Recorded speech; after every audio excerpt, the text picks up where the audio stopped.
लोकसभा के नतीजे आए तो सबसे ज्यादा नजरें पड़ी उत्तर प्रदेश पर। उत्तर प्रदेश ने चौंका दिया, भाजपा को भारी नुकसान अपने गढ़ में सहना पड़ा। सेंधमारी की सबसे ज्यादा सपा ने, अखिलेश यादव ने क्या क्या उनके पक्ष में काम किया, कैसे इंडिया अलायंस इतना आगे बढ़ गया और खासतौर पर अखिलेश यादव का कितना बड़ा इसमें रोल रहा, इस सब पर हम बात करेंगे। आज हमारे साथ मंच पर मौजूद है लक्ष्मण यादव, जो कि औपचारिक नहीं लेकिन अनौपचारिक तौर पर अखिलेश यादव के साथ मंच साझा करते रहे, बड़े करीबी भी माने जाते हैं अगर मैं गलत नहीं हूं तो। सबसे पहला सवाल ये करूंगी कि आपने पिछले इंटरव्यू में कहा था कि उत्तर प्रदेश में कुछ तो होने वाला है, हैरान करने वाला है उत्तर प्रदेश इस बार। आप ये बताइए आपका क्या उस वक्त ग्राउंड असेसमेंट था जो कोई गेज नहीं कर पाया? बहुत शुक्रिया न्यूज़ तक का। और जो भी उत्तर प्रदेश में ज़मीन पर नज़र रखे हुए था, उसे इस बात का अंदाज़ा था कि उत्तर प्रदेश में इस बार बहुत कुछ ऐसी पृष्ठभूमि बन रही है जो पूरे देश के चुनाव को बदलेगी, प्रभावित करेगी। इस लिहाज से हम कहें कि उत्तर प्रदेश ने एक ख़ास किस्म की राजनीतिक चुनौती जो पूरे देश के सामने थी, उसके सामने एक उम्मीद की रोशनी जगाई है। लोग ये उम्मीद रख रहे थे और उन्हीं के लोग ये बोल भी रहे थे कि अब की बार 400 पार, ताकि संविधान बदला जा सके। और उत्तर प्रदेश का पॉलिटिकल कैंपेन संविधान बचाने का कैंपेन बन गया। उत्तर प्रदेश का पॉलिटिकल सिनेरियो पीडीए का बन गया, जो अखिलेश यादव ने नारा दिया। और आखिर में जो ज़मीन की सच्चाई थी कि जनता खुद नाराज़ थी बहुत इन लोगों से, वो चाहती थी कि दिल्ली का निज़ाम बदल जाए। इन तीन वजहों को मैं देखता हूँ जिसके आधार पर हमें पहले से ही इस बात का अंदाज़ा हो रहा था कि यूपी में कुछ बड़ा हो सकता है। हमारा आकलन तब भी था लगभग 40 सीटों का, और हमें याद है हम लोग जब बात किए थे तो चुनाव परिणाम नहीं आए हुए थे, और तब भी हमने ये कहा था कि 38 से 40 सीटें आएंगी। 2-3 सीटें ऐसी हैं जो बहुत कम मार्जिन से सपा हार गई। अगर वो होती तो वो आंकड़ा लगभग 40 होता। तो वो तीन वजहें अगर मैं कहूँ तो वो पहली वजह संविधान बचाने के नैरेटिव का गांव-गांव तक जाना, जिसने beyond the caste line, beyond the religion India गठबंधन और सपा को वोट दिया। दूसरा अखिलेश यादव का पीडीए फार्मूला, और तीसरा जनता और नेता के बीच की ट्यूनिंग, जो अखिलेश यादव और यूपी की जनता के बीच एक ट्यूनिंग बन गई। जी। सबसे पहले आपने जिक्र किया संविधान बदलने के नैरेटिव का, क्योंकि आप खुद कैंपेन आपने किया है, आप जगह जगह गए हैं, भाषणों में गए हैं। अखिलेश यादव हो या राहुल गांधी, कॉन्स्टिट्यूशन की एक कॉपी लेकर वो हर जगह नजर आए। कैसे ये गढ़ा गया लोगों के मन में, और किस हद तक वो रजिस्टर हुआ? क्या उसी का नतीजा है कि ये नंबर देखने को मिल रहे हैं? देखिए, दो चीज़ें हैं। मतलब बीजेपी की सरकार ने पिछले 10 साल में, और यूपी में बीजेपी की सरकार ने पिछले लगभग 6-7 साल में जो जिस तरीके की राजनीति की, वो राजनीति ये थी कि एक तरफ नरेंद्र मोदी जी माथा झुकाते हैं संविधान पर और ये कहते हैं कि अगर संविधान न होता तो एक चाय बेचने वाला देश का प्रधानमंत्री नहीं बन पाता। लेकिन बोलने के बाद जो काम किया उन्होंने, उसमें ये दिख रहा था कि आप संविधान को दरअसल भीतर से कमज़ोर कर रहे हैं। आप संवैधानिक संस्थाओं को स्वतंत्र नहीं छोड़ रहे हैं, चाहे वो विश्वविद्यालय हों, चाहे वो तमाम लोकतांत्रिक संस्थान हों। उसके साथ साथ जो संविधान का सबसे बड़ा लाभार्थी समूह है, जिसके पास कोई सामान्य जीवन का अधिकार नहीं था संविधान के पहले, उस तबके को यह महसूस होने लगा कि बीजेपी संविधान को भीतर से कमज़ोर कर रही है। और जैसे ये नारा आया कि अब की बार 400 पार इसलिए ताकि संविधान बदलना है, ये वो बात लोगों तक अपने आप पहुंच गई कि हाँ, इनका इरादा ठीक नहीं है। जनता में ये मैसेज अपने आप पहुंचा और ये बीजेपी के लोगों ने पहुंचाया। अब विपक्ष के नेता की जिम्मेदारी क्या होती है कि उस बात को जनता को ये समझाए कि हाँ, आपके सामने बहुत बड़ा खतरा है ये कि संविधान बदल जाएगा तो क्या होगा। फिर दूसरी जिम्मेदारी विपक्ष के नेता की ये होती है कि वो ये उम्मीद पैदा करे कि हाँ, हम संविधान बचा सकते हैं, इसलिए आप हमारे साथ आइए। अखिलेश यादव ने पूरा कैंपेन जो लॉन्च किया कि संविधान मंथन का वक्त है, एक तरफ संविधान भक्षक हैं, एक तरफ संविधान रक्षक हैं, और हम डॉक्टर लोहिया और डॉक्टर अंबेडकर के सपनों का भारत बचाने के लिए, सोशल जस्टिस के लिए संविधान बचाने की लड़ाई में खड़े हैं। इसका फायदा ये हुआ कि बहुत बड़ी तबके की वो आबादी जो एक समय में कभी या तो बीजेपी को वोट देती रही हो या इवन बसपा को वोट देती रही हो, संविधान बचाने के नाम पर उसने बड़ी तादाद में सपा को वोट दिया है। तो ये लीडर की भूमिका ये होती है कि वो नाउम्मीदी को चैनलाइज करे, गुस्से को संघनित करे और उम्मीदों में अपने चेहरे को फिट करे। तो अखिलेश यादव ने अपना चेहरा फिट किया कि हाँ, तुम्हारी लड़ाई हम लड़ सकते हैं, लेकिन उसके लिए अखिलेश यादव को मंगलसूत्र और मुजरे तक नहीं जाना पड़ा। उन्होंने शहजादी जैसा व्यंग और तंज भी सहा, लेकिन एक शब्द भी पूरे पॉलिटिकल कैंपेन में ऐसा नहीं है जिसको आप कहेंगे वो मुस्कुराते हुए उसका जवाब देते चलेगा। तो जनता को लगा कि हाँ, ये हमारा नेता हो सकता है। तो ये पूरा पॉलिटिकल सिनेरियो है, यानी जनता और नेता दोनों ने एक साथ संविधान बचाने की लड़ाई में भाग लिया है।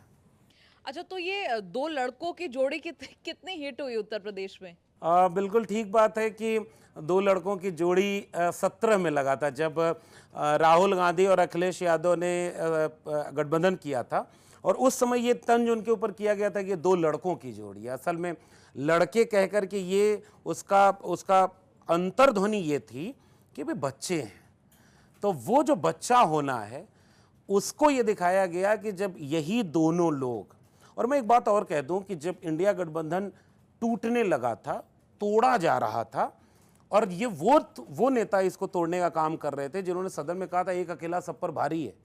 उन्होंने इंडिया गठबंधन के सूत्रधार को जिस दिन तोड़ा था, अपने खेमे में मिलाया था, अखिलेश यादव उसी दिन शाम को अपने गठबंधन का अनौपचारिक ऐलान करते हैं और इंडिया गठबंधन को बचाने का काम एक तरह से करते हैं, वरना एक और कमजोर होता।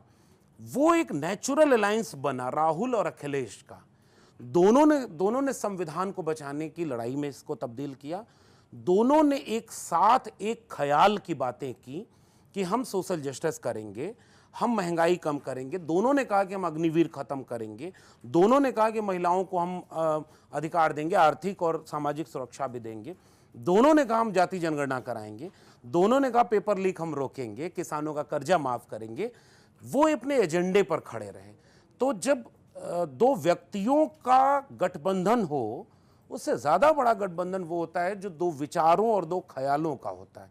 तो मुझे लगता है कि इस बार यूपी में विचारधारा का गठबंधन था, जिसने इतना, उन लड़कों ने इतना बड़ा झटका दिया है कि पता नहीं उनको नींद आ रही होगी कि नहीं, जिन्होंने ये कहा था कि वो हैं तो गारंटी है। जी।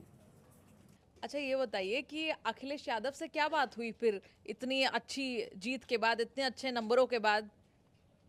अब बात इसमें क्या होती है, एक दूसरे को लोग बधाई देते हैं कि जो हम चाहते थे, जो लड़ाई हम लड़ना चाह रहे थे, वो लड़ाई हम कमोबेश काफ़ी हद तक अच्छे परिणाम के साथ जीते हैं। इवन हम और बेहतर कर सकते थे, लेकिन बस हमारा और उनका रिश्ता तो यही है ना, विचारधारा का है। जिस पीडीए की बात अखिलेश यादव ने करके सांप्रदायिकता की राजनीति के सामने एक बहुत बड़ी उम्मीद पैदा की है, अयोध्या हरा करके, अयोध्या में शिकस्त देना, वो भी नरेंद्र मोदी को, वो अयोध्या जो पिछले 3 दशक की बीजेपी की पॉलिटिक्स का कोर इशू था, वो अयोध्या जो 22 जनवरी के आसपास इस माहौल में था कि यूपी एक तरफा जीतेगी बीजेपी, उस अयोध्या में बीजेपी को हरा देना, उस यूपी में बीजेपी को हरा देना जहां बीजेपी की सरकार है और योगी आदित्यनाथ मुख्यमंत्री हैं। तो मोदी और योगी के सामने कोई नेता खड़ा हो गया, कोई नेता उन्हें सबसे बड़ी हार दे गया, कोई नेता संविधान बचाने की लड़ाई का एक नया नायक बन के उभरा। इसके बाद तो खुशी बनती है। मुझे लग रहा है कि अभी वो सफर अधूरा रह गया जिस पे वो लोग लगे हुए हैं कि अभी इस लड़ाई को सामाजिक और राजनीतिक आंदोलन में कैसे बदला जाए। जी लक्ष्मण जी, आपकी अगर आप जिस पार्टी के साथ नज़र आ रहे हैं, समाजवादी पार्टी के साथ, वो उत्तर प्रदेश में इस वक्त सबसे बड़ी पार्टी है। मत प्रतिशत अगर आप गठबंधन के हिसाब से जोड़ें तो बराबर है, 44% पर आप हैं, 44% पे बीजेपी गठबंधन है। सीटों के हिसाब से 37 सीटों के साथ सबसे बड़ी पार्टी है। लेकिन बड़े सवाल हैं इस सीटों को लेकर। कहा यह जा रहा है कि मुसलमानों को प्रतिनिधित्व नहीं दिया गया। जो काम बीजेपी कर रही थी वही काम आप कर रहे हैं, यानी कि आप भी मुसलमानों से दूरी बना रहे हैं। क्यों ऐसा, क्यों आरोप लग रहा हो? बहन जी कह रही हमने तो इतने मुसलमानों को टिकट दिया, लेकिन आप लोगों ने डरा धमका के वोट ले लिया। नहीं, मुझे लगता है कि दो पक्ष हैं इस बात के। बड़ा दिलचस्प ये विमर्श है कि कल तक जिस पार्टी को कहा जाता था कि वो यादव और मुस्लिम की पार्टी है, तो जब टिकट दे तो बदनाम की जाए कि वो यादव और मुस्लिम की पार्टी है, जब टिकट न दे करके किसी और को टिकट दे तो कहा जाए आप उनको हिस्सा नहीं दे रहे हैं। तो खैर अच्छा लग रहा है ये विमर्श सुन करके कि चलिए अब यादव मुस्लिम की पार्टी नहीं रही सपा। दूसरी बात ये कि जहां भी हिस्सा बनता था, जहां एक राजनीतिक दल बहुत सूझबूझ के साथ बहुत आंकड़े जुटा के निर्णय लेता है कि वो चुनाव जीते। अगर एक राजनीतिक दल को लगता है कि इन 4 सीटों पर मुस्लिम कैंडिडेट होने चाहिए, तो वो 4 सीटों पर मुस्लिम कैंडिडेट हैं और चारों के चारों जीतते हैं। ये यादव कैंडिडेट थे, इनको होना चाहिए, वो सारे के सारे जीतते हैं। कोई और जगह ऐसी फिलहाल तो मुझे नहीं नजर आ रही कि किसी का हिस्सा काट करके किसी और को दिया गया। दूसरी बात यह कि यानी मुस्लिम को प्रतिनिधित्व मिला है और वो सारे लोग जीते हैं। दूसरी तरफ ये कि जो संविधान बचाने वाले लोग थे वो सारे लोग सपा को वोट दे रहे हैं। सपा ने पीडीए फॉर्मूला के तहत हर तबके को नुमाइंदगी दी है और उसका फायदा उसे ये मिला है कि अब तक के इतिहास में जब से सपा बनी है, एक चुनाव में उसकी सबसे बड़ी जीत है ये। तो कोई पार्टी जीत के लिए अपने पॉलिटिकल गेन के लिए ही लड़ती है और रिप्रेजेंटेशन उसने सबको दिया। कोई भी ये नहीं कह सकता कि उसको रिप्रेजेंटेशन नहीं मिला है। तो मुझे लगता है कि ये आरोप कम से कम फिलहाल ठीक नहीं बैठता यूपी पर। अच्छा, एक और आरोप है जो आपने कहा MY, तो यादवों की बात हुई। अब मैं यही कह दूं कि आजमगढ़ से धर्मेंद्र यादव ही क्यों लड़ेंगे, लक्ष्मण यादव क्यों नहीं लड़ सकते? क्यों अखिलेश यादव ही लड़ेंगे? क्यों डिंपल यादव ही लड़ेंगी? क्यों आदित्य यादव ही लड़ेंगे? यादव परिवार ही क्यों, दूसरा यादव क्यों नहीं? मतलब अभी मेरा नाम क्या ही लिया जब मेरे मैंने पास उदाहरण दिया है। मैं आपको नहीं बिल्कुल ठीक कोई है, भी हो सकता था उसकी जगह। बिल्कुल ठीक है, आपका सवाल बहुत वाजिब है। रमाकांत यादव भी हो सकते थे आज। बिल्कुल ठीक बात है। फिर से मैं कह रहा हूं कि एक पॉलिटिकल पार्टी बहुत सोच विचार करके एक एक सीट पर अपना कैंडिडेट देती है। उस पॉलिटिकल पार्टी को यह मैसेज देना था कि इंक्लूसिव हो करके हर एक तबके को पार्टी के साथ जोड़ करके एक बड़े खतरे से लड़े हम, और इसलिए उन्होंने पीडीए लाएगा। इस पॉलिसी में वो कामयाब हुए। अगर वो नाकामयाब होते तो यह सवाल पूछा जाता है कि आपने किसी का हक मार के किसी और को टिकट दे दिया जिसकी वजह से आप हारे। मैं इसे ऐसे देखता हूं कि जो रणनीति अखिलेश यादव ने बनाई, उस रणनीति में अप्रत्याशित ढंग से वो कामयाब हो गए। कोई ऐसा व्यक्ति कभी एक आवाज नहीं उठी कि उनको टिकट मिलना चाहिए था, उनको नहीं मिला, उनका टिकट काट के किसी और को दे दिया गया। उसी आजमगढ़ का, जिस आजमगढ़ का जिक्र कर रहे हैं क्योंकि मेरा घर है वो, और मैं जानता हूं कि वहां के लोग, वहां के नेता खुद जाकर के बोले कि धर्मेंद्र यादव को लड़ाया जाना चाहिए क्योंकि पिछली बार ये जीत नहीं पाए। हम इस बार इनको बेहतर जीत दे करके हम इनको फिर से उनका आत्मसम्मान लौटाएंगे, और वो हुआ भी। मुझे लगता है कि पॉलिटिकल पार्टी इस तरीके से निर्णय लेती है, अंततः वो जीत, अंततः उसकी कामयाबी। और दूसरी बात ये कि कोई ऐसी नाराजगी कहीं नहीं दिखी कि किसी का हिस्सा लूटा गया है। बाकी मौके बहुत हैं, राजनीतिक दल के पास एक ही चुनाव नहीं होता, फिर चुनाव आएंगे, बाकी जो रह गए उनको फिर मौका मिलेगा। नहीं, अब जरा एक सवाल, ये तो मैं आपसे सवाल सपा सिंपैथाइजर के तौर पर पूछ रहा था, अब एक सवाल इंटेलेक्चुअल के तौर पर है, चूंकि आप लंबे समय से अंबेडकर विमर्श में रहे हैं। उत्तर प्रदेश में ऐसा क्या हुआ कि जो सबसे बड़ा दलित चेहरा उत्तर प्रदेश में था, मायावती, आप कहिए कि बसपा, वो उत्तर प्रदेश में जीरो हो गई, और मायावती ये कह रही हैं कि आप लोगों ने, यानी कि आप लोगों ने संविधान के नाम पर एक ऐसा विमर्श बनाया कि सारे जो उनके वोटर तो जो बचे हैं वो बचे हैं, सारे मुसलमान आपके साथ इकट्ठे हो गए। क्या वजह है, मायावती इस स्थिति में क्यों पहुंच गई उत्तर प्रदेश में, जो कि वो अभी भी दलित पॉलिटिक्स की सबसे बड़ी आइकन है? देखिए, अखिलेश यादव का कोई संपर्क लल्लू सिंह से नहीं है, जिन्होंने, या अखिलेश यादव के कहने पर लल्लू सिंह ने नहीं कहा कि 400 पार इसलिए चाहिए ताकि संविधान बदलें। अखिलेश यादव ने नहीं कहा ज्योति मिर्धा से कि संविधान बदलने के लिए 400 चाहिए, अनंत हेगड़े से उन्होंने नहीं कहा, उन्होंने प्रधानमंत्री के आर्थिक सलाहकार से ये नहीं कहा कि आप लेख लिखिए कि इस देश का संविधान पुराना हो गया, अब इसे बदलने का वक्त आ गया है। अखिलेश यादव ने मोदी जी को ये नहीं कहा कि आप संविधान को भीतर से इतना कमजोर कर दीजिए कि आरक्षण का कोई मतलब न रह जाए, दलित पिछड़े लोगों को आउटसोर्स करिए ताकि उनको रिप्रेजेंटेशन न मिले। संविधान को खत्म किया जा रहा है और बीजेपी संविधान को कमजोर कर रही है। ये बात बीजेपी खुद अपनी जनता को, देश की जनता को समझा रही है और देश की जनता खुद ये बात समझ रही है। उत्तर प्रदेश की आवाम ये बात खुद समझ रही थी कि हाँ, ये संविधान खतरे में है। एक बात, इसलिए इसमें कोई भूमिका अखिलेश यादव की नहीं है, राहुल गांधी की नहीं है। दूसरी बात, मान्यवर कांशीराम एक इमोशन है और मैं ये भी कहता हूं कि आदरणीय मायावती जी भी एक इमोशन है। इस देश की पॉलिटिक्स के पिछले अमृतकाल के 75 साल को अगर आप देखेंगे तो सबसे बड़ा अगर कोई पॉलिटिकल मूव है 77 के बाद तो वो मंडल है, मंडल आंदोलन है। मंडल आंदोलन के समय एक नारा लगा था, मिले मुलायम कांशीराम।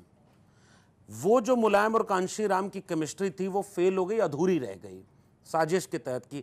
एक बड़े नेता ने कहा एक दो कांटे चुभते थे, एक कांटे से मैंने दूसरे कांटे को निकाल दिया। उसके बाद दूसरी कोशिश अखिलेश यादव ने की 2019 में, जब अखिलेश यादव ने सपा और बसपा का गठबंधन करवाया और आदरणीय बहन जी के साथ गठबंधन हुआ। और वो गठबंधन ऐसा हुआ कि 14 में जो बहुजन समाज पार्टी 0 सीटों पर चली गई थी, वो बहुजन समाज पार्टी 19 में 10 सीटों पर चली गई। सपा 14 में भी 5 थी, 19 में भी 5 रह गई। उस गठबंधन को तोड़ा कैसे गया, अचानक से वो गठबंधन टूट कैसे गया? गठबंधन टूटा, लेकिन मुझे लग रहा है कि विचारधारा का जो गठबंधन अखिलेश यादव के जहन में था वो गठबंधन नहीं टूटा। और वो गठबंधन था डॉक्टर अंबेडकर और डॉक्टर लोहिया का गठबंधन। डॉक्टर अंबेडकर और लोहिया को मिला करके, समाजवाद और अंबेडकरवाद को मिला करके अखिलेश यादव ने फिर काम शुरू कर दिया।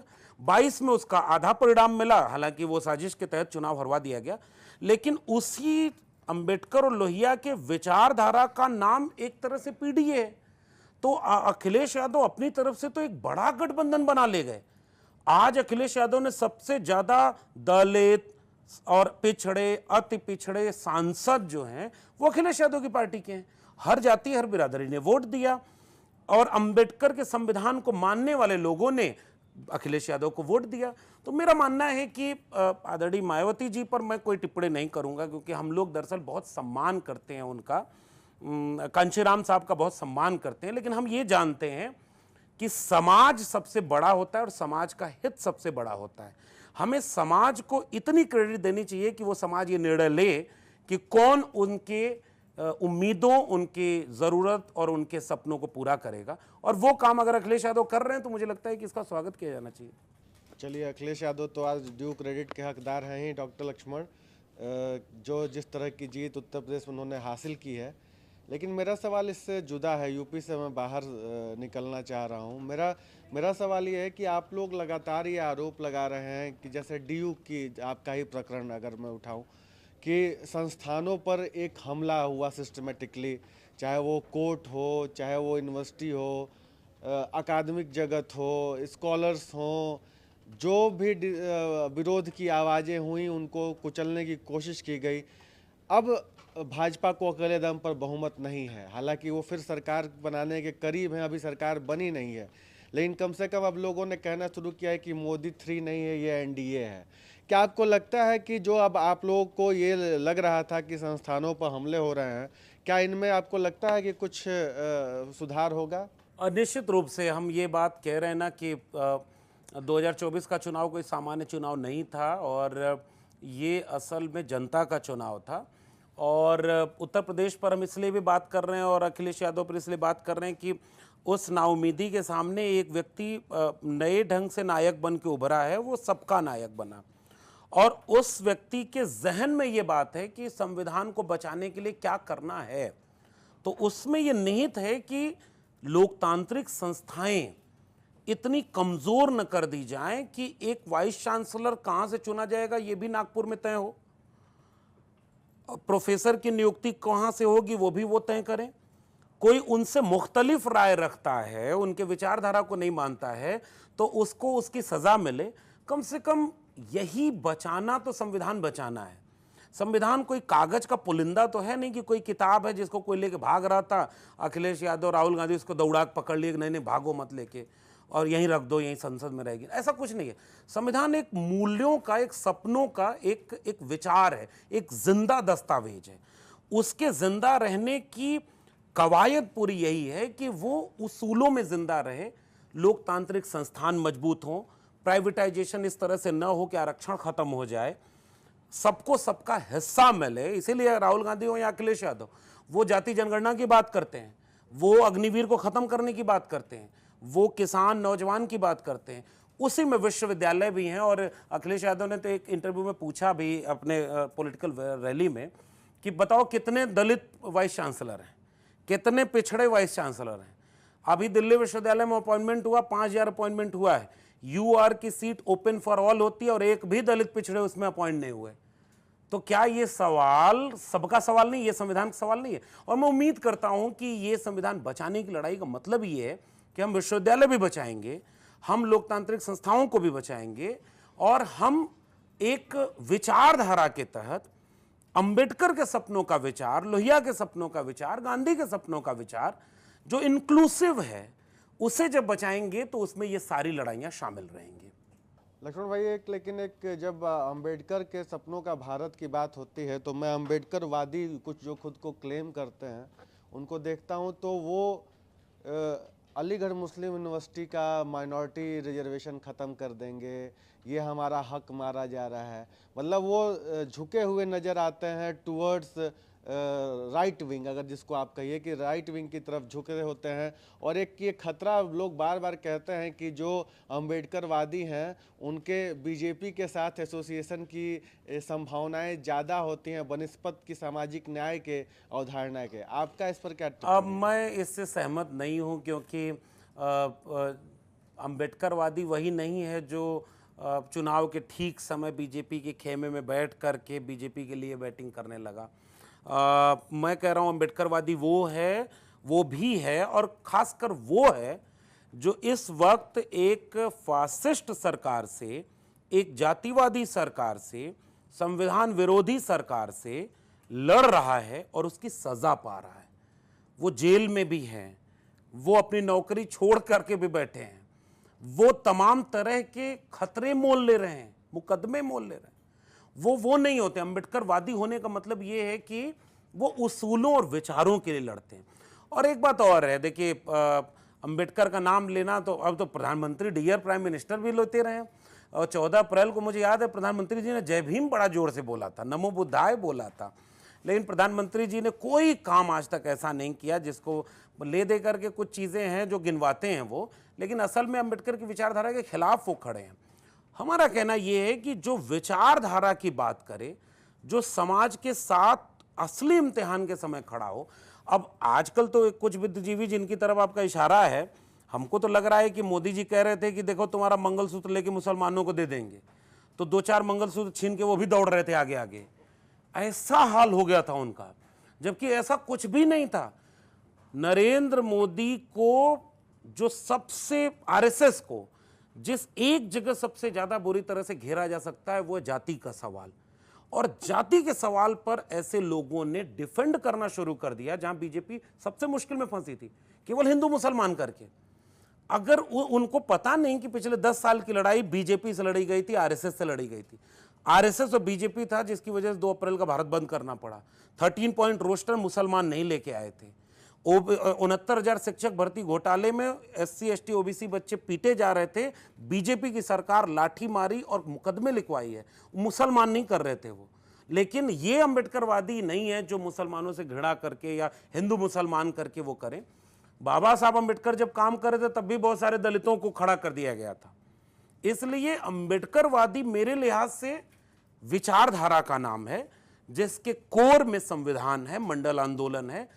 अंबेडकरवादी होने का मतलब ये है कि अंबेडकर ने पाकिस्तान और द पार्टीशन ऑफ इंडिया किताब में लिखा है कि देश के सामने सबसे बड़ा खतरा हिंदू राष्ट्र है, और अगर हिंदू राष्ट्र हकीकत बनता है तो वो इस देश के लिए सबसे बड़ा अभिशाप होगा।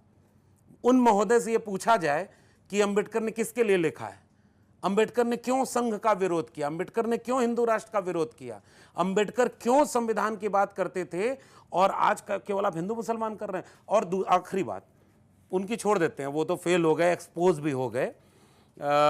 उनका क्या होगा जो अकेले सब पर भारी थे, और जिन दो लोगों के साथ बैसाखी पे सरकार बना रहे हैं उनमें से एक जो है आंध्र प्रदेश वाले, वो मुसलमानों को आरक्षण देने वाले हैं। वो पहले वो व्यक्ति हैं जिन्होंने मुसलमानों को आरक्षण देने की बात की थी। वो पहले वो व्यक्ति हैं जो अभी ये कह रहे हैं कि हज पर सब्सिडी देंगे। मोदी जी को कैसा लग रहा होगा बगल में बैठ करके उनकी। तो ये राजनीति है साहब, कई लोगों के हर आदमी में होते हैं 10-20 आदमी, जिसको भी देखना हो कई बार देखना। निदा फाजली साहब का शेर है।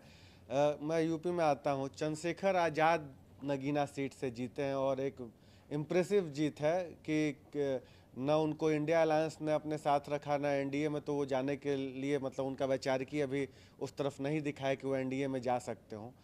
आप चंद्रशेखर आज़ाद की जीत को कैसे देखते, क्योंकि वहाँ बसपा का भी कैंडिडेट था। वेस्टर्न यूपी में से खड़ी हुई भीम आर्मी, आज मैं देखता हूँ कि पूर्वांचल में, मैं गाजीपुर में भी उसका नाम सुनता हूँ, आजमगढ़ से आप खुद आते हैं, आजमगढ़ में भी भीम आर्मी का नाम मैं सुनता हूँ। राजस्थान में कोई दलित एट्रोसिटी होती है तो भीम आर्मी वहाँ चली जाती है। मध्य प्रदेश में दलित एट्रोसिटी होती है, भीम आर्मी वहाँ मौजूद नज़र आती है।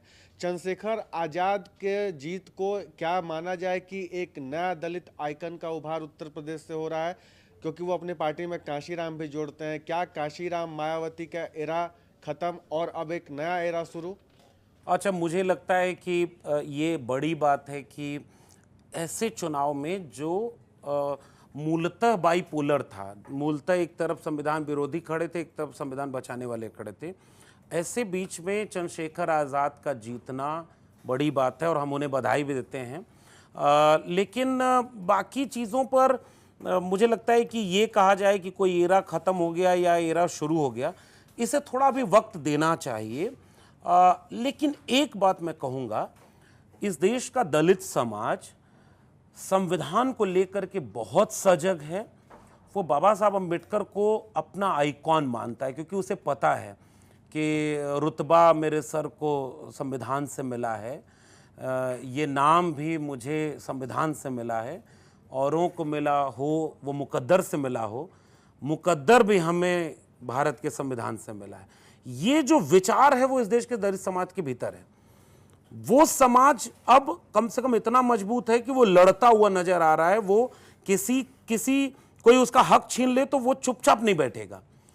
वो समाज एक जिंदा समाज है, इसलिए वो ऐसा नेता पसंद करेगा जो उनके लिए केवल बात न करे, उनके लिए सामने खड़ा रहे।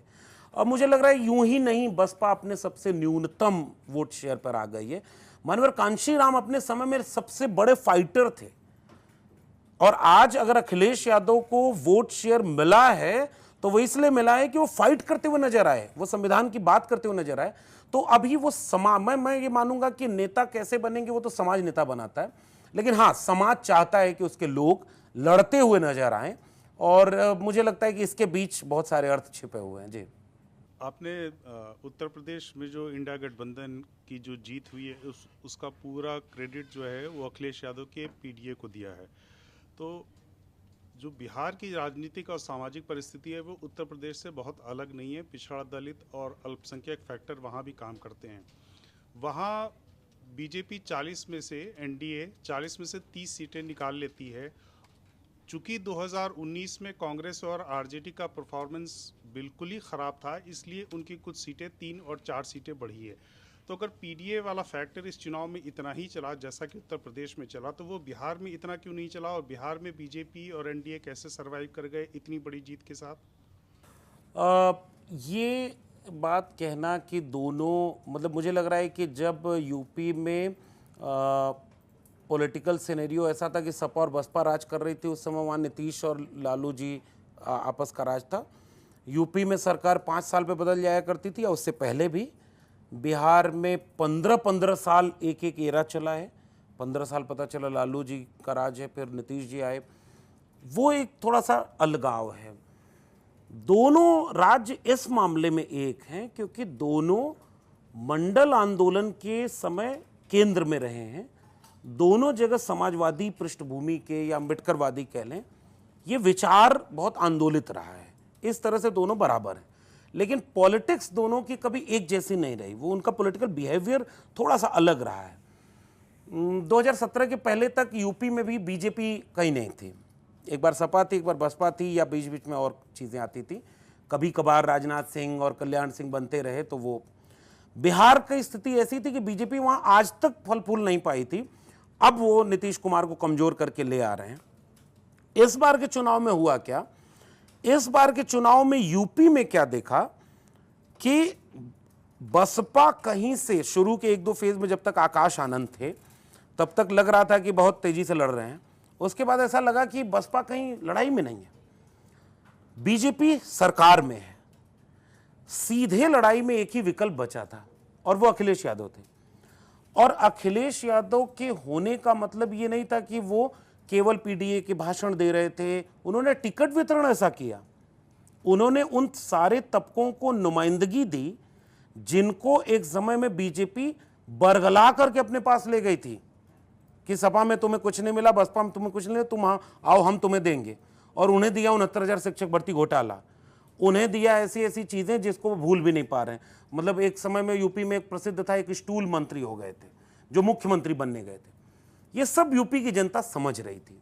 तो जब कोई लड़ता हुआ नजर आया तो यूपी की जनता उनके साथ हो गई, बियॉन्ड द कास्ट लाइन। मैं बार बार कह रहा हूं, 17 टिकट दलितों को दिया है। 2 सीटें ऐसी हैं, मथुरा, ये मेरठ और अयोध्या, सामान्य सीट पर दलित को प्रत्याशी बनाया। ओबीसी की उन जातियों को टिकट दिया जिन जातियों को माना जा रहा था कि वो तो बीजेपी को वोट दे रही, उन सब ने वोट सपा को दिया। तो इसलिए लीडरशिप को इसकी क्रेडिट मिलती है। बिहार की जहां तक बात है, आज भी बिहार में सबसे ज्यादा वोट शेयर अगर किसी को मिला है तो आरजेडी को मिला है। आरजेडी को लगभग 22% के ऊपर वोट मिला है। अलायंस में वो बहुत बेहतर किए, बहुत सीटें उनकी बहुत कम मार्जिन पर चली गई। वहां की लड़ाई में थोड़ी कोर कसर रह गई होगी क्योंकि वहां नीतीश जी बहुत सक्रिय रहे, तो वहां की लड़ाई में कई पोल बचे हैं। यूपी में तो अकेले अखिलेश बचे थे। तो इसलिए मुझे लगता है कि ये कुछ कुछ बातें हैं। फिर भी मैं मानता हूं कि बिहार में भी लड़ाई बहुत मजबूत है, और अगर कुल निकाला जाए उनका समीकरण तो बहुत थोड़े से मार्जिन से वो बहुत ज़्यादा सीटें हारे हुए हैं। तो मैं यही पूछ रहा था कि तेजस्वी यादव भी पीडीए की ही राजनीति कर रहे हैं, और आप जिस सीट पर बैठे हैं उसी सीट पर कुछ दिन पहले एक विश्लेषक आए थे और उन्होंने कहा था कि अखिलेश यादव, तब नतीजे नहीं आए थे, एग्जिट पोल भी नहीं आया था, उन्होंने कहा था कि अखिलेश यादव बहुत इत्मीनान से चुनाव लड़ रहे हैं और तेजस्वी बहुत मेहनत कर रहे हैं। और उन्होंने कुछ 2 महीने में करीब 251 रैलियां की, फिर भी उस हिसाब से रिजल्ट तेजस्वी को नहीं मिला और अखिलेश यादव को मिल गया। तो मेरा सवाल यह है कि अखिलेश यादव और तेजस्वी यादव में उम्र और अनुभव के अलावा उनके जो राजनीति का जो पैटर्न है उसमें कहीं कुछ लगता है कि कोई कमी है, कुछ डिफरेंस है जिसको तेजस्वी क्रैक नहीं कर पाए, अखिलेश यादव ने कर लिया? कांग्रेस तो दोनों के साथ थी। हाँ, बिल्कुल ठीक बात है। देखिए, है ये राजनीति। 22 में जब अखिलेश यादव सरकार नहीं बना पाए तो बहुत सारे लोग बहुत कुछ कहने लगे। उगते हुए सूरज को सलाम करने की रवायत इस देश में बहुत ज़्यादा है। जब कामयाब हो जाते हैं तो उनमें बहुत सारी चीज़ें हैं, नाकामयाब होने पे बहुत दिक्कतें आती हैं। तेजस्वी वही तेजस्वी हैं जिसने 2020 में अकेले सबसे बड़ी पार्टी बनाई हुई थी। लोकसभा के चुनाव में जितनी उम्मीद थी उतनी नहीं आ पाई, इसकी कई वजहें हो सकती हैं, लेकिन मुझे लग रहा है दोनों की तुलना की बजाय दोनों अपनी अपनी जगह पर मेहनत कर रहे थे। तेजस्वी यादव की मेहनत दिख रही थी, अखिलेश यादव की मेहनत लोगों को नहीं दिख रही होगी। फिर भी मैं कह रहा हूँ, अखिलेश यादव की मेहनत हमने बहुत करीब से देखा है, और उस मेहनत में और रणनीति में अखिलेश कामयाब हो गए और तेजस्वी भी कामयाब हुए हैं। मैं उनको हारा हुआ नहीं मानूंगा, बस सीटें कमाई हैं। अभी भी मैं कह रहा हूं कि पूरे उत्तर भारत की राजनीति को इन नेताओं ने 90 के दशक की मंदिर वाली राजनीति और कई तरह की जो धर्म केंद्रित राजनीति थी उससे हटा करके सामाजिक न्याय की राजनीति, समाजवाद और अम्बेडकरवाद की राजनीति तक पहुंचा दिया है। और मुझे लग रहा है इसमें तेजस्वी, अखिलेश और राहुल गांधी, इन तीनों को इसका क्रेडिट देना चाहिए। और इस जगह पर मैं इन तीनों को जीता हुआ मान रहा हूं कि उन्होंने पॉलिटिक्स के नैरेटिव को चेंज कर दिया है। ये मेरा आकलन है। बाकी चुनाव परिणाम है, इस चुनाव में थोड़े कम है, अगली बार में बदल जाएंगे। एक जिक्र जो आपने चंद्रबाबू नायडू और उनकी मुस्लिम पॉलिटिक्स को किया, जिसमें उन्होंने मुस्लिम आरक्षण का वादा किया, और ये बात सही है कि तेलंगाना, आंध्र प्रदेश में इसकी पहल हुई थी, लेकिन वो सुप्रीम कोर्ट से एग्जीक्यूट नहीं हो पाया। और इस बार भी चंद्रबाबू नायडू ने चुनाव में इसका काफ़ी प्रचार किया, लेकिन जब उन्होंने बीजेपी के साथ अलायंस में, जब वो एनडीए में आए और जो कॉमन मैनिफेस्टो वहाँ आंध्र प्रदेश के लिए एनडीए का निकला, उसमें ये सारे मुद्दे छेड़े नहीं गए थे। मेरा सवाल ये नहीं है कि चंद्रबाबू नायडू देंगे और बीजेपी आपत्ति करेगी, ये नहीं करेगी, लेकिन मुस्लिम आरक्षण पर समाजवादी पार्टी की कोई लाइन है क्या? मुझे लग रहा है कि मंडल कमीशन ने 3743 जातियों को चिन्हित किया। वो एक ऐसा कमीशन था जिसने मतलब साइंटिफिक अप्रोच के साथ बहुत फिगर आउट करके, सर्वे करके एक बहुत मुकम्मल दस्तावेज तैयार किया। लोग उसके विरोध में कोर्ट गए और कोर्ट जाने के बाद भी इंदिरा साहनी जजमेंट आया जो 9 जजेस का बेंच का था, और वो मंडल कमीशन को वैलिड करता है कि नहीं ये सही है, और उसके बेस पर रिजर्वेशन मिला। उन 3743 जातियों में जितने भी तबके के लोग हैं, वो उसमें मुस्लिम भी हैं, उन सारे लोगों को रिजर्वेशन मिलता है।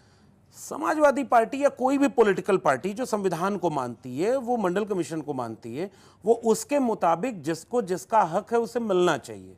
हम ये बात कहते हैं। हम ये नहीं सवाल पूछते कि गुजरात में वर्तमान प्रधानमंत्री जब गुजरात में मुख्यमंत्री थे तो कितनी मुस्लिम जातियों को वहां पर रिजर्वेशन देने के लिए खुद 17 जातियां हैं जिन्हें नरेंद्र मोदी जी ने रिजर्वेशन दिया है, गुजरात में दिया है। अब उस समय की पॉलिटिक्स के लिए उनको मुद्दा नहीं मिल रहा था तो वो मुद्दा चुप था। मुझे लग रहा है कि समाजवादी पार्टी हो या कोई भी संविधान को मानने वाली पार्टी है, वो विचारधारा में सबको सबका हक मिले इसकी बात करती है और संविधान और मंडल कमीशन को मानती है। उसके मुताबिक जिसको जो हिस्सा चाहिए उसको उतना मिलना चाहिए। भविष्य में कभी मुस्लिम आरक्षण के साथ चंद्रबाबू नायडू को इंडिया गठबंधन में लाने की बात हुई, तब क्या पार्टी का स्टैंड होगा? मुझे लग रहा है कि टॉप लीडर ये सब समझेंगे। मैं तो वो जो बात होगी वहाँ होगी। मुझे लगता है फिर भी संविधान और मंडल कमीशन को ख्याल में रखकर ही कोई डिसीजन लिया जाएगा। आज एक स्टोरी की बड़ी चर्चा है लक्ष्मण भाई कि मायावती 16 ऐसी सीटों पर मायावती के कैंडिडेट के इतने वोट हैं जो जीत के अंतर से ज़्यादा हैं। यानी हाथ घुमाकर कान पकड़ें तो ऐसा लगता है कि अगर वहाँ मायावती का कैंडिडेट या तो ना होता या फिर इंडिया गठबंधन में होता तो वो 16 सीटें भी अखिलेश यादव का इंडिया गठबंधन जीत सकता था। आपको ये चुनावों का एक राजनीतिक संयोग लगता है या इसमें आप कोई डिज़ाइन देखते हैं? बहुत मुश्किल सवाल आपने पूछा है। हम चाहते नहीं इस पे बात करना, क्योंकि हमने इसका पहले भी जवाब दिया कि समाज जब जागरूक होता है तो वो ऐसा नेता पसंद करता है जो उसके लड़ने वाला हो। आदरणीय मायावती जी के लिए एक बार क्या हुआ, अभी इसी चुनाव में मैं इस प्रसंग से जोड़ देता हूं। अखिलेश यादव जी से ये बात पूछी गई कि भाई बहन जी पर आप क्या बोलेंगे। उन्होंने कहा वो हमारे परिवार की बड़ी हैं और हम उनका सम्मान करते हैं और हम अपने पार्टी के नेताओं को ये निर्देश देते हैं कि कोई भी उनके खिलाफ एक शब्द नहीं बोलेगा। ये होता है एक संस्कार। यहाँ मार्गदर्शक मंडल कोई नहीं होता, विचारधारा में भी कोई मार्गदर्शक मंडल नहीं है। पर्याप्त सम्मान रहता है उस कद का जिस कद ने पूरे उत्तर भारत की राजनीति बदल दी। और मैं फिर से कह रहा हूं, अगर उत्तर प्रदेश की मुख्यमंत्री 4 बार मायावती जी न होती तो उत्तर प्रदेश आज वहां नहीं खड़ा होता। मुलायम सिंह अगर मुख्यमंत्री न होते तो वो उत्तर प्रदेश वहां नहीं खड़ा होता जहां आज है। बहुत बड़ा कद है, बहुत बड़ी अहमियत है, वो एक इमोशन है। अब समाज को तय करना है कि as a leader, as a political leader उनकी क्या भूमिका है। हम केवल इतना कहना चाहते हैं कि जब लड़ाई आर पार की थी तो कोई बीच का रास्ता नहीं होता। अवतार सिंह पाश का एक बहुत प्रसिद्ध कविता है कि बीच का रास्ता नहीं होता। इसलिए जब लड़ाई एकदम आमने सामने की थी तो उस समाज को मैं क्रेडिट देना चाहता हूं जिस समाज ने यह देखा कि अगर संविधान ही नहीं रहेगा तो हम कहां बचेंगे। तो संविधान बचाने वाले के साथ वो खड़े हो गए। हाँ, आपके सवाल का ये पक्ष बहुत महत्वपूर्ण है कि कई सीटें समाजवादी पार्टी इस वजह से हार गई जिसका कारण कोई और बन गया। लेकिन अब चूंकि राजनीति है, उसमें कोई रोक नहीं सकता ना कि कौन किसको प्रत्याशी बनाएगा, कौन किसके साथ अलायंस करेगा, खुल के करेगा, पीछे से करेगा। इसके लिए पूरी तरह से भारत का संविधान, बाबा साहब का संविधान उन्हें पूरी आज़ादी देता है, लेकिन जनता को पूरी आज़ादी देता है कि वो पहचान ले कि कौन ईमानदारी से विचारधारा के साथ कहाँ खड़ा है। और जनता, मुझे लगता है कि उचित फैसला जनता ने लिया है। जी, अब चूंकि एनडीए सरकार बनाने ही जा रहा है करीब करीब, लेकिन फिर भी नंबर्स ऐसे हैं, परिस्थितियां ऐसी हैं कि कल को कुछ इधर उधर चीज़ें हो सकती हैं, पलट सकती हैं। वैसी परिस्थितियों में आप अखिलेश यादव के लिए राष्ट्रीय राजनीति में कोई रोल देखते हैं? मैं कह रहा हूं कि इस बार की सरकार बड़ी दिलचस्प होगी। अच्छा, आपको नहीं लग रहा नीरज भाई कि कुछ जल्दी सरकार बन रही है? पिछली बार 2014 में चुनाव जीते तो मतलब ऐसा लगा कि अच्छा रुको, पहले एंजॉय कर लेने, तो सोचते हैं, बताते हैं तुमको कौन सा मंत्रालय देंगे, तुम सचिव रख पाओगे कि नहीं, तुम्हारे दरबार का चपरासी भी हम बताएंगे। बहुत बड़ी लड़ाई थी। 19 में भी ये सब हुआ। इस बार तो ऐसे लग रहा है कि 4 को रिजल्ट आया, शाम तक चेहरे उदास थे, फिर भी आए शुक्रिया करने, और उसके बाद 5 को मीटिंग हो गई, फिर पहुंच गए वहाँ। लेकिन ठीक बात है, ये उनके पक्ष में है, वो कर सकते हैं, मुझे लग रहा है। लेकिन मान्यवर कांशीराम कहा करते थे, हमें मजबूत नहीं मजबूर सरकार चाहिए। और किसी भी वंचित शोषित जमात के लिए वो सरकार बहुत काम की होती है जिससे वो अपने हक में फैसला करा लें। आप इस देश के किसानों से पूछेंगे कि कैसी सरकार चाहिए, तो वो ये कहेंगे कि ऐसी सरकार चाहिए कि हम आंदोलन करें तो हमारे ऊपर गोली, मुकदमा, कीलें ये न हो। मुझे लग रहा है ऐसी सरकार बनने जा रही है, अगर वो बन रही है तो बनी रही है फिलहाल। दूसरी तरफ अगर आप पूछेंगे कि कोई भी आंदोलन करे तो जेल में डाल दो, मुझे लग रहा है वो अब नहीं हो पाएगा। वो जो आने दो हमको बता देंगे, हमारे भोजपुर में गाने बन रहा है, आने दो हमको शासन में, फिर पता नहीं क्या क्या करेंगे। ये इस बार अहंकार टूटा है। ये सरकार बनेगी भी तो नीतीश कुमार जी कब तक पलटी नहीं मारते हैं, इसी बात के इंतजार में टिकी रहेगी। अभी तो बहुत सारे लोगों की धड़कनें बढ़ गई होंगी जब फ्लाइट में बैठे तेजस्वी नीतीश के पीछे और ऊपर से फिर फोटो आई कि बगल में बैठ गए, पता चला फ्लाइट घूम न जाए कहीं, इसके भी इंतजार में लोग रहे होंगे। लेकिन मुझे लग रहा है कि ये सरकार दबाव में रहेगी और इस सरकार के ऊपर दबाव जनता का रहेगा। इस सरकार के ऊपर अब बेलगामी नहीं रहेगी। जो ये कहते थे कि आने वाले 6 महीने में सरकार बनते ही ऐतिहासिक फैसले होंगे, वो नहीं होगा। जनता की ताकत बढ़ी है। आपके सवाल का दूसरा पक्ष कि अगर कोई परिस्थिति बदलती है, मुझे लगता है कि राजनीति के केंद्र में क्या होता है।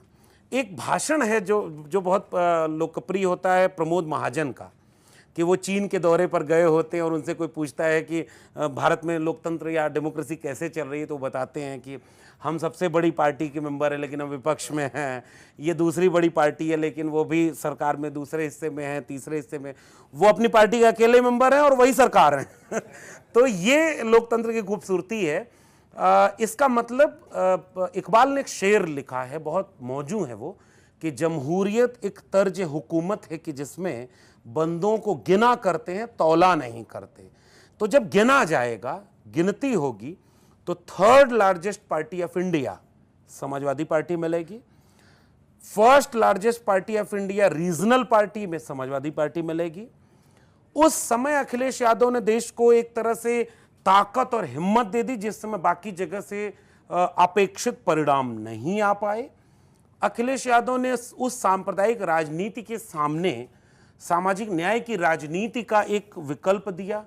इन तमाम वजहों से, और जब 5 साल शासन में रहे अखिलेश यादव, और आज भी आप लखनऊ जाएंगे तो आप लखनऊ में 2 लोगों का काम पाएंगे।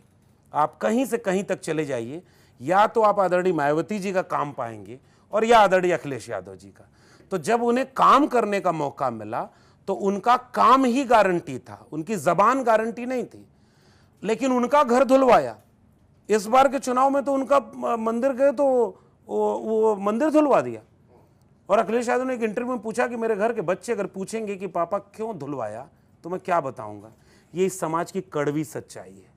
अखिलेश यादव के जहन में अगर न्याय है, सामाजिक न्याय है, अगर एक ईमानदारी है, सबको साथ लेकर चलने का हुनर है।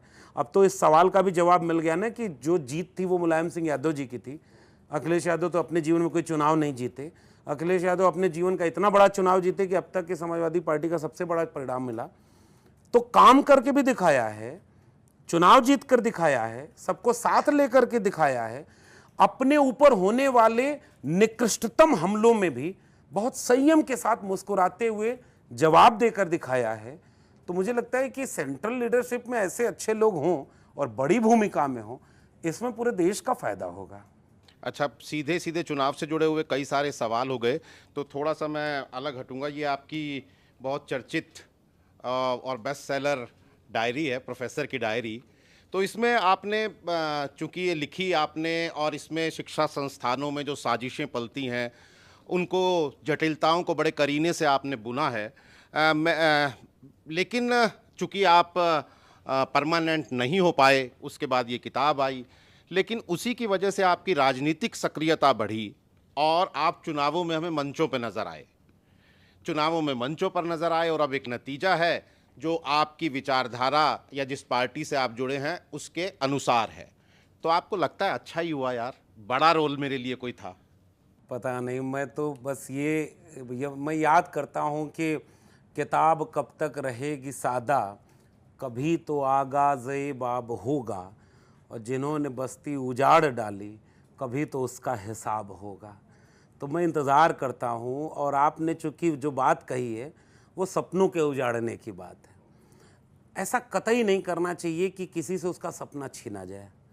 और पिछली बार जब मैं यहाँ बैठा था तब मैं प्रोफेसर था, और अब मैं यहाँ बैठा हूँ तो प्रोफेसर नहीं हूँ, लेकिन लोग मुझे आज भी कहते हैं प्रोफेसर लक्ष्मण यादव। वो कोई कुलपति या कोई प्रिंसिपल मुझसे नहीं छीन सकता। मेरे विद्यार्थियों ने मुझे नौकरी से निकाले जाने के बाद 1 हफ्ते आंदोलन किया, मेरे कहने पर नहीं किया। देश भर में आंदोलन हुए कि आपने गलत किया है, मेरे अलावा सबको परमानेंट कर दिया, और आपने जानबूझकर एक व्यक्ति को इसलिए नहीं किया क्योंकि वो आपकी विचारधारा का नहीं है। तो विश्वविद्यालय में क्या यूजीसी ने कोई फरमान दिया था क्या कि आज से ये आरएसएस की शाखाएं बन जाएंगे, यहाँ केवल नमस्ते सदा वत्सले कहने वाले कुलपति बनेंगे, प्रोफेसर बनेंगे और परमानेंट होंगे? वो नहीं हुआ। तो आप छीन क्या सकते थे किसी से?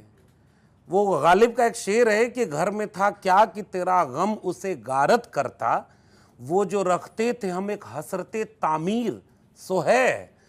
हम सृजन की जो क्षमता रखते थे वो कौन चुरा सकता है? तो नौकरी छीन सकते थे, नौकरी छीन ली, लेकिन जज्बा नहीं छीन सकते थे, हिम्मत नहीं छीन सकते थे। किताबें जो हमने पढ़ी हैं उन किताबों का ज्ञान हमसे नहीं छीन सकते थे। तो जब आप वहां परेशान करोगे तो कहीं हम और आपको परेशान करेंगे। तो हम उत्तर प्रदेश चले गए, वो हमारा घर था और हम समाज के बीच काम करते थे। हमने कई सालों डॉक्टर अंबेडकर, डॉक्टर लोहिया के विचार पर, संविधान और सामाजिक न्याय के सवाल पर, मंडल आंदोलन पर सामाजिक और सांस्कृतिक काम किया। एक पार्टी के नेता ने जब पीडीए की बात की, उस नेता ने पहचाना कि ये व्यक्ति समाज के लिए भी बेहतर कर सकता है। उस नेता ने पहचाना कि इसका हम बेहतर इस्तेमाल करके समाज को जागरूक कर सकते हैं। उन्होंने हमें मौका दिया। अब फिर कौन नहीं चाहता कि हम उड़ें? वो इसलिए हमने इस मौके का इस्तेमाल किया और मैं बहुत खुश हूँ। मैं निजी बातें क्या ही बताऊं, लेकिन मुझसे एक बहुत बड़े नेता ने कहा जब मैं नौकरी से चला गया, और अखिलेश जी ने ही कहा, किसी और का क्या नाम लूँ, कोई ऐसी बात नहीं छिपाई जाए, कि उन्होंने कहा कि जब नौकरी चली गई तो उन्होंने कहा जब जो तुम कर रहे थे उससे नौकरी मिल जाती तो हमें आश्चर्य होता। क्योंकि आज के समय में एक पत्रकार रिपोर्टिंग करने जा रहा था और वो जेल में चला गया, एनएसए लगाया गया उस पर। आज भी उमर खालिद जेल में है और उसके ऊपर आरोप साबित नहीं हुआ है। आज भी तमाम प्रोफेसर हैनी बाबू हमारे दिल्ली विश्वविद्यालय के, वो जेल में है और आज तक साबित नहीं हो पाया, लेकिन कई साल से वो लोग जेल में हैं। मैं आज़ाद हूं, तो मैं और आज़ाद हुआ। तो कम से कम विचारधारा की लड़ाई थी, एक हो गए। और विचारधारा की लड़ाई में हम उस विचार के खिलाफ तब भी थे, उस विचार के खिलाफ अब भी हैं। राजनीतिक रूप से डॉक्टर लोहिया कहा करते थे अच्छे लोग अगर राजनीति नहीं करेंगे तो बुरे लोगों की राजनीति के शिकार होंगे। तो हमने शिकार होने की बजाय ये चुना कि क्यों ना सब कुछ तय करिए राजनीति। मेरे विश्वविद्यालय में प्रोफेसर कौन बन रहा है तय करिए राजनीति, मेरा कुलपति कौन बनेगा तय करिए राजनीति, मेरे कॉलेज विश्वविद्यालय की फीस क्या होगी, किसानों की यूरिया की डीएपी के रेट क्या होंगे, सिलेबस में पढ़ाया क्या जाएगा, नौकरी अग्निवीर होगी या पेपर लीक होगा, सब कुछ तय करिए राजनीति। तो राजनीति को हम क्यों ना तय करें, इसलिए हमने ये फैसला चुना है। बाकी किताब का आपने जिक्र किया। नहीं, मैं अभी आपने चूंकि गालिब से लेके इकबाल से लेके और निदा फाजली तक बहुत सारे शायरों से हमें रूबरू करवाया, तो आपकी किताब का निधि से इजाज़त लेके छोटा सा 3-4 लाइनों का एक हिस्सा पढ़ूंगा कि हम फैज़ तक भी आ ही जाएं। आपकी किताब में एक जगह पर लिखा है कि बादलों ने थोड़ा अंधेरा कर दिया है। हाँ, शायद बादलों ने ही कैंपस पर यह अंधेरा कर रखा है। अब मध्यम वाली बारिश तेज़ हो चुकी है। अब मैं जो देख रहा था उसे लिख भी नहीं पा रहा।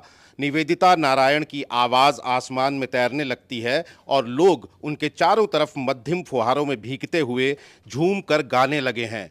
सब ताज उछाले जाएंगे, सब तख्त किराए जाएंगे, लाजिम है कि हम भी देखेंगे। चुनाव के बाद भी फैज़ की ये नज़्म याद आ रही है? बहुत बेतरह याद आ रही है, क्योंकि इन विश्वविद्यालयों ने हमें गढ़ा है।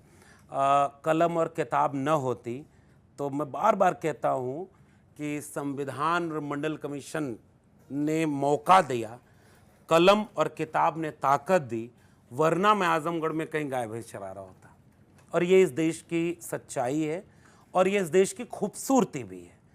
उसी कलम और किताब ने हमें यहाँ तक पहुँचाया है। विश्वविद्यालय देश के सबसे बड़े केंद्र होते हैं जिनको आज़ाद रखना चाहिए। इस किताब में इस बात की चिंता है कि वो कलम और किताब गुलाम बन रही थी। तो इसलिए मुझे फैज़ याद आए, और मुझे आज भी याद आते हैं हबीब जालिब, जो मेरे दूसरे सबसे प्रिय शायर हैं, कि फूल शाखों पे खिलने लगे तुम कहो, जामरिंदों को मिलने लगे तुम कहो, चाक सीनों के सिलने लगे तुम कहो, इस खुले झूठ को, जहन की लूट को मैं नहीं मानता, मैं नहीं मानता।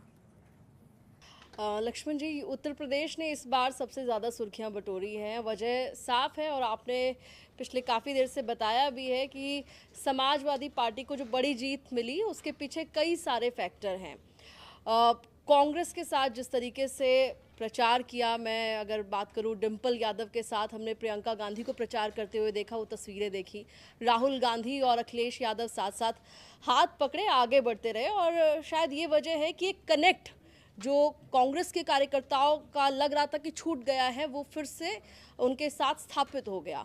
उत्तर प्रदेश में समाजवादी कार्यकर्ताओं में भी पिछले वक्त के चुनावों में काफ़ी नाराज़गी थी और वो रूठे भी, और रूठ कर उन्होंने एक तरीके से अखिलेश यादव को ये मैसेज दे दिया कि अगर नहीं मनाएंगे तो साथ नहीं आएंगे, और शायद वो साधने की कोशिश उनके द्वारा की गई। उत्तर प्रदेश को लेकर एक स्टेटमेंट दिल्ली के मुख्यमंत्री अरविंद केजरीवाल ने दिया, बहुत चर्चा में रहा, बहुत सनसनी फैल गई उस स्टेटमेंट को लेकर। जब अरविंद केजरीवाल अंतरिम जमानत पर बाहर आते हैं और ये कह देते हैं कि अरविंद केजरीवाल के द्वारा एक बड़ी स्टेटमेंट आती है, वो ये कहते हैं कि वन नेशन वन लीडर की तरफ बीजेपी के जो बड़े नेता हैं वो देख रहे हैं। खासकर उन्होंने नाम भी लिया था प्रधानमंत्री नरेंद्र मोदी का, और ये कहा था कि योगी आदित्यनाथ की जो राजनीति है उसे खत्म करने की प्लानिंग चल रही है। आपको लगता है ये इस तरह का जो स्टेटमेंट अरविंद केजरीवाल की ओर से आया, उसके बाद यूपी के अंदर जो बाबा के करीबी थे, चाहे वो उनके कार्यकर्ता ही क्यों ना रहे, नाराज हो गए? अब पता नहीं ये उनके घर का झगड़ा है, मैं क्या बोलूं उस पर। दोनों एक ही कब हो जाते हैं, दोनों अलग कब होते हैं। मोदी और योगी में मुझे तो कोई अंतर नहीं नज़र आता। कौन किसको बाहर करेगा, कौन किसको नहीं करेगा, इसका कोई इस चुनाव से बहुत सीधा लेना देना मैं नहीं मानता। कौन नहीं चाहेगा, और क्या नरेंद्र मोदी और अमित शाह इतने कमज़ोर थे कि अगर योगी आदित्यनाथ इस बात से नाराज हो गए कि अगर आप चुनाव जीत गए और हमें मुख्यमंत्री से हटा दिया तो हम आपका चुनाव यूपी में हरवा दें, तो क्या मोदी और अमित शाह इतने कमज़ोर हैं कि योगी हरवा रहे हैं चुनाव और आप रोक नहीं पाए? और क्या योगी आदित्यनाथ इतने ताकतवर हो गए कि वो चुनाव जीत और हार तय करने लगे?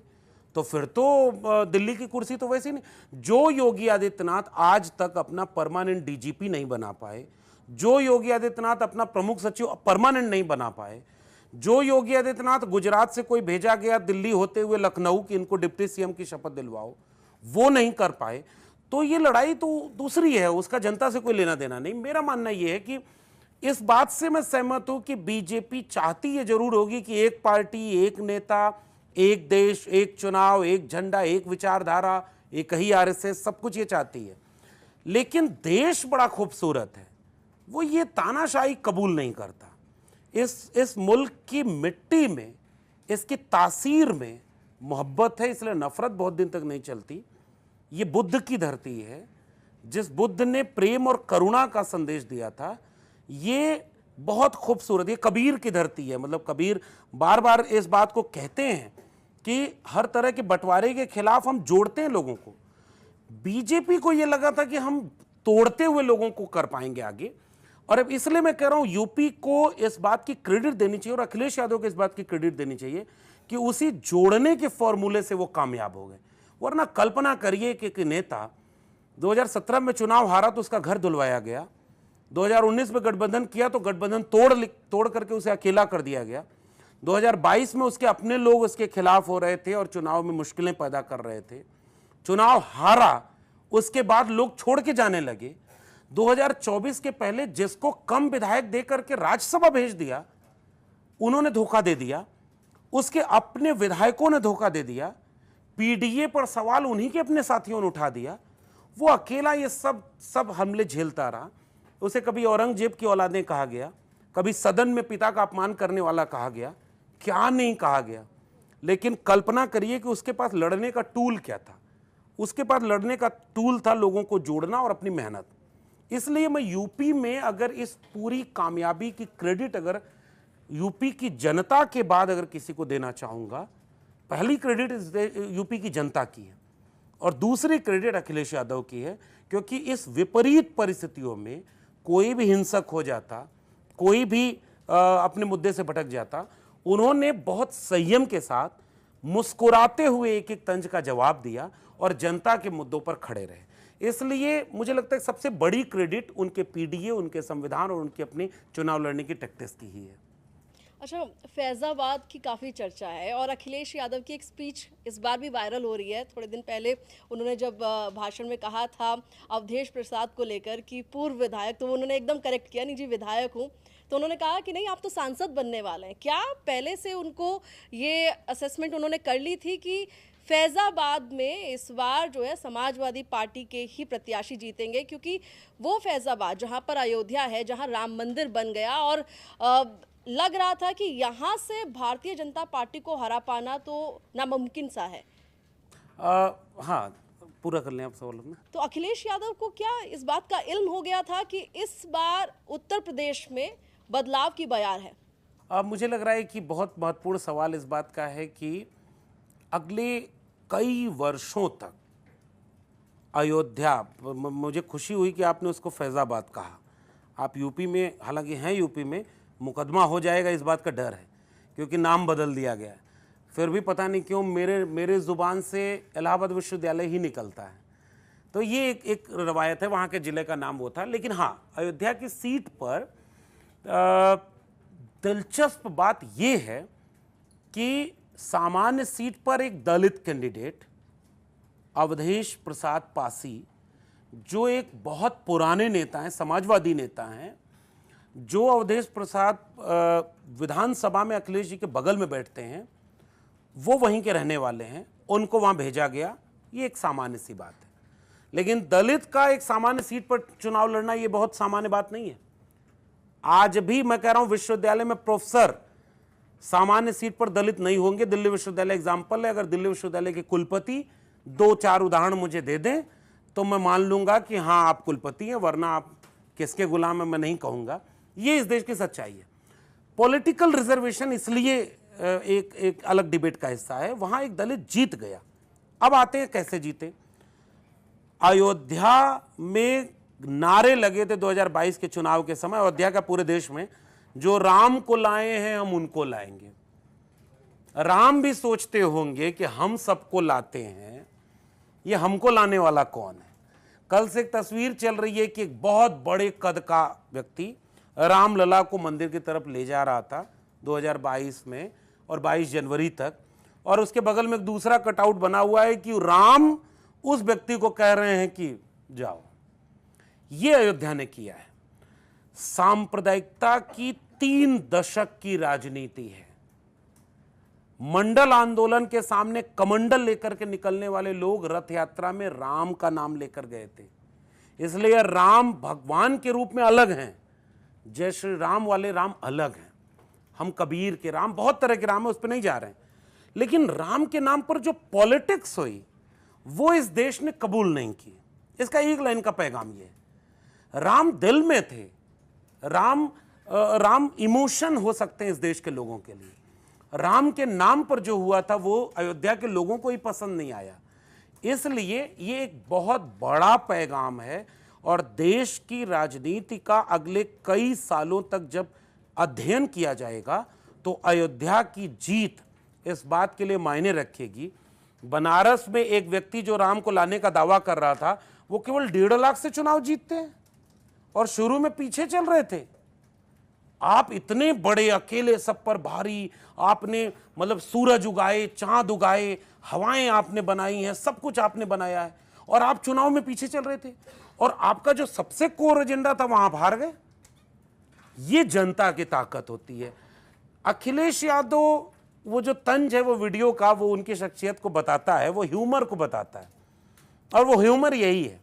कई बार पत्रकार को भी उन्होंने कह दिया कि आप बहुत ईमानदार पत्रकार हैं, तो लोग नाराज भी हो गए थे कि आप इतना ज़्यादा ईमानदार मत कहिए, जब हम ही खुद को नहीं कहते। तो ये होता है कि एक नेता कैसे बहुत संयम के साथ चीज़ों को हैंडल करता है। वो नेता ह्यूमर के साथ लोगों के बीच में जाता है, और वो ह्यूमर अच्छा ये है कि वो कामयाब हो गया, क्योंकि वो पूर्व मंत्री थे अवधेश प्रसाद। उनको पूर्व विधायक बोला तो उन्होंने कहा नहीं मैं वर्तमान विधायक हूँ। तो उन्होंने कहा पूर्व इसलिए कह रहा हूँ क्योंकि सांसद बनने वाले हो, तो सांसद बन गए।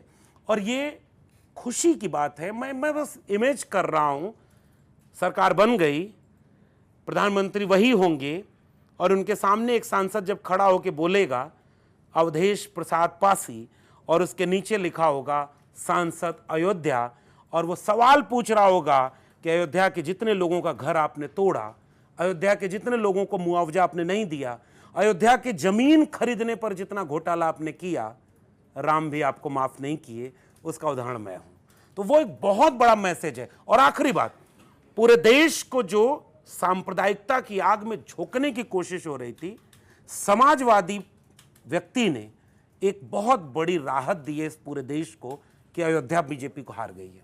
जी अच्छा लक्ष्मण जी, आखिरी सवाल मैं पूछूंगी दिल्ली के बारे में। अलायंस तो दिल्ली में भी हुआ और मिलकर चुनाव लड़ा गया। यहाँ तक ये कह दिया गया राहुल गांधी के द्वारा कि इस बार वो झाड़ू के लिए बटन दबाएंगे और अरविंद केजरीवाल जो हैं वो पंजे पर बटन दबाएंगे। क्या कमी रह गई दिल्ली के अंदर कि खाता नहीं खुल पाया? मुझे लगता है कि मेरा बहुत अध्ययन अभी दिल्ली के पूरे चुनाव का नहीं है, चूँकि मेरा पूरा समय यूपी में बीता, तो मुझे अच्छा लगा कि वहाँ की एक एक बारीकी हमने देखी समझी, कितने सीटें जीती हमने, कितनी हरवा दी गई, बहुत कुछ हुआ।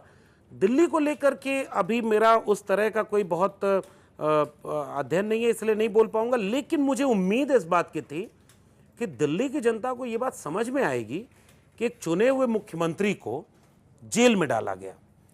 वो कोई सामान्य मुख्यमंत्री नहीं था दिल्ली के लिहाज से, वो तीसरी बार का चुना हुआ मुख्यमंत्री, एक ऐसा नेता जिसकी बाकी कई चीज़ों से आप असहमत हों, लेकिन इस बात से सहमत होंगे कि बिजली पानी पर चुनाव लड़ने वाला नेता, स्कूल और हॉस्पिटल के मुद्दे पर राजनीति करने वाला नेता, उसकी कई और चीज़ों से आप असहमत हो सकते हैं, लेकिन उन्हें इस मौके पर जहां सबसे ज़्यादा हो सकता था कि उनको जनता का साथ मिले, वहाँ वो साथ नहीं मिला। तो मेरे लिए भी ये एक केस स्टडी जैसा रहेगा कि आखिर दिल्ली में क्यों ऐसा हुआ। मैं तो, हमारे कई मित्र भी दिल्ली में चुनाव लड़ रहे थे, हम उम्मीद कर रहे थे कि वो जीतेंगे। मैं उसी से जुड़ी हुई एक छोटी सी बात और पूछ रही थी कि आपने, हो सकता है कि आपको समय ना मिला हो दिल्ली के चुनाव के बारे में ज़्यादा असेसमेंट करने का, लेकिन कन्हैया कुमार वो एक ऐसे प्रत्याशी थे जिस पर देश भर की नज़र थी। कन्हैया कुमार को लेकर जितनी कंट्रोवर्सी हुई, उसके बाद क्योंकि कन्हैया कुमार मनोज तिवारी के खिलाफ मैदान में थे, तो कन्हैया कुमार को लेकर एक बड़ा बज़ हमने देखा था। दिल्ली ही नहीं बल्कि देश भर से लोग जानना चाहते थे कि क्या होने वाला है कन्हैया कुमार की सीट पर। कन्हैया कुमार हार जाते हैं एक बड़े अंतर से, करीब 1.5 लाख वोटों से वो हारे हैं। क्या लगता है आपको कि कन्हैया कुमार को मौका देना कांग्रेस के लिए ठीक नहीं था, किसी और को उतारना चाहिए था? अब ये कांग्रेस का निर्णय, इस पर मैं नहीं कुछ कहूँगा। कन्हैया हमारे मित्र भी हैं पुराने, लेकिन जीत जाते तो अच्छा ही था। बहुत सारे लोग अब मंडी हिमाचल प्रदेश से कोई जीत के वहाँ पहुँच गए तो कुछ अच्छे लोग भी जाते तो अच्छा ही होता। मैं इस तरह से इसको सोचता हूँ। मनोज तिवारी से तो बेहतर ही ये सांसद होते। जैसे मेरे आजमगढ़ में ही एक व्यक्ति ऐसा था जिस पे मतलब कभी उसने ऐसा कोई सवाल पूछा ही नहीं होगा कि जिसको आप नाच करें कि आपके इलाके का सांसद है। अभी इस देश के लोकतंत्र को और मजबूत होना है। इस देश के लोकतंत्र को इतना मजबूत होना है कि वो ये पहचान सके कि कौन सा व्यक्ति उसका कैसा प्रतिनिधित्व कर सकता है। और इस ख्याल से हम भी चाहते थे कि दिल्ली से कुछ बेहतर लोग सदन जाएं। पता नहीं क्या सोच करके बीजेपी ने दिल्ली के कई टिकट काट दिए, इसका भी विश्लेषण करना है। और 6 टिकट काटे थे और इसलिए भी ये चीज़ है।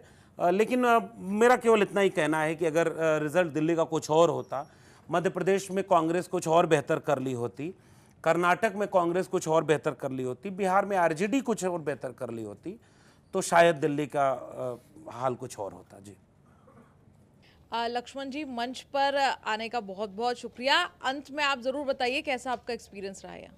मंच का या चुनाव का? दोनों बता सकते। चुनाव का तो आपने बता ही दिया। चुनाव बहुत शानदार रहा और थोड़ा और शानदार हो सकता था। बाकी आपका अपना मंच है, मैं तो इसका श्रोता दर्शक दोनों रहा हूँ, इसके पहले भी यहाँ आया हूँ। और अच्छा ये है कि आपके सवाल सरोकारी होते हैं। आपने मुझसे कतई नहीं पूछा कि मैं भी थकता क्यों नहीं हूँ। इस सब को देख करके लगता है कि सरोकारी मीडिया जिंदा रहे, जिंदाबाद रहे, सवालों के पूछने की गुंजाइश बची रहे और इस सब के लिहाज से ऐसे प्लेटफॉर्म और मजबूत हों, हम इसकी कामना करते हैं। बहुत खुशी है आपके बीच में आकर के। बहुत शुक्रिया।